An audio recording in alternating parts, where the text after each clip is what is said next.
দিবস কেউ বলতে পারবি?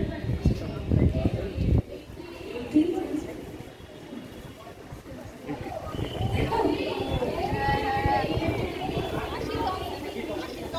80তম আর 80, so almost same, right? So basically একটাই কথা বলবো, তোমরা যেরকম করে নিজেদেরকে গড়বে, পরবর্তী জেনারেশন তোমাদেরকে নিজেদের মতন তৈরি করবে।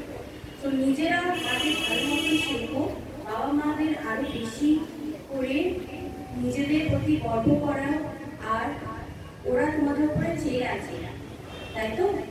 তোমরা কিছু হবে সেই দেখে ওনারা তোমাদের প্রতি এত কষ্ট, সব কিছু পরিশ্রম করছে।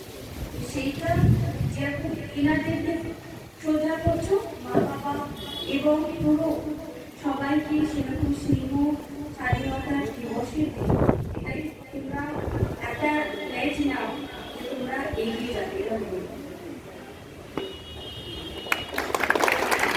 আমাদের সকলের পক্ষ থেকে আমরা